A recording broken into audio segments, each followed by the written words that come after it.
Alors, les petits potes, ça, c'est un Français qui est parti de la France. Et là, en 4 minutes 28, il va vous faire rapidement un résumé de la France. Vous allez voir, c'est très simple. Je t'ai répondu hier, mais vu que ma vidéo a sauté, je vais le refaire plus poliment. Je m'attache les cheveux carrément. Pour ma part, j'ai quitté la France depuis près d'1 an et je me suis jamais senti aussi bien de ma vie. C'est un pays qui est censé être parmi les plus puissants du monde, mais qui présente les mêmes problèmes que ceux du tiers-monde. L'insécurité est à son paroxysme et n'allez pas dire que c'est de la faute des étrangers. J'ai vécu dans un tas de pays qui accueillaient une tonne d'étrangers et j'ai jamais vu ces problèmes d'insécurité nulle part. Non, non, non, c'est une question de gestion. Vous n'êtes juste pas compétent. Personne n'a peur de la police, la justice, elle pue sa mère. Tu te fais voler ton iPhone, on trouve jamais le voleur. Si on le trouve, il aura rien. Un pédo, ça prend 6 mois, oui, oui. Pour ceux qui sont pas en France, les pédos ici, ils prennent 6 mois avec sursis. La dépression, elle est très présente chez les jeunes, ce qui est problématique pour l'un des pays les plus développés du monde. Le pouvoir d'achat est éclaté au sol. 80% de la population touche entre 1003 et 1005, juste de quoi survivre. Disons qu'être salarié en France, c'est pas la meilleure chose, mais être entrepreneur, ça ne l'est pas non plus. Entre l'URSSAF, les charges sociales, les impôts, tout ça, il te reste quasiment plus rien quand t'es entrepreneur. Et tu te demandes où va ton argent parce que tu te sens même pas en sécurité.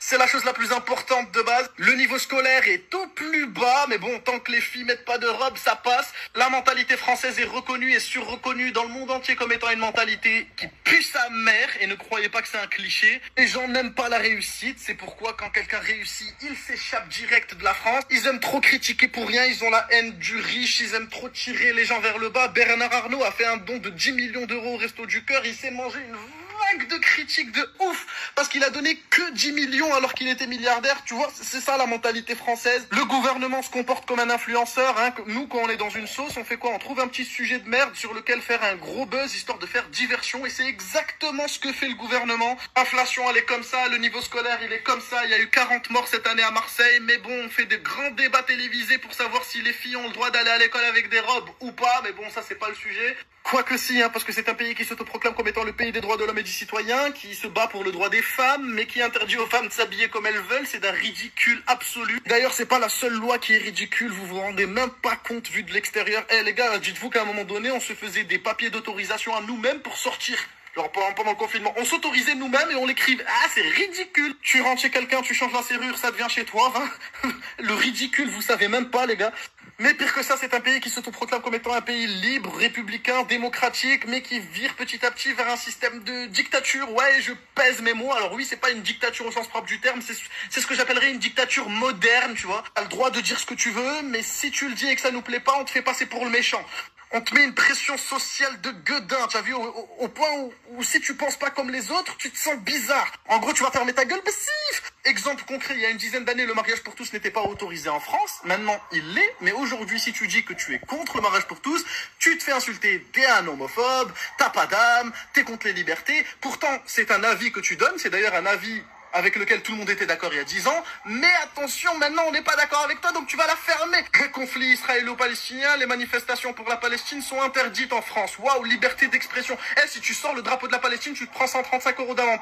T'as déjà vu ça dans un pays libre? De toute façon, j'ai même pas besoin de donner d'exemple. Juste le 49.3, il va à l'encontre de tous les principes démocratiques qui puissent exister. Genre en mode, on est dans un pays démocratique, on vote les lois, etc.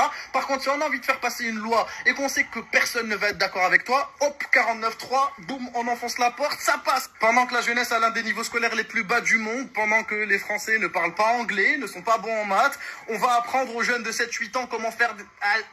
Comment t'as capté de quoi je parle? C'est un pays qui est ouvertement xénophobe, ouvertement islamophobe. Il y a une femme, elle a fait de la garde à vue parce qu'elle a dit salam alaikum à des ouvriers dans son bloc. Salam alaikum, traduction littérale, que la paix soit sur vous. Elle aurait dit good morning, wallah, qu'elle serait pas finie en garde à vue. La vie de ma mère, elle aurait pas fini en garde à vue. Ça, c'est la preuve que...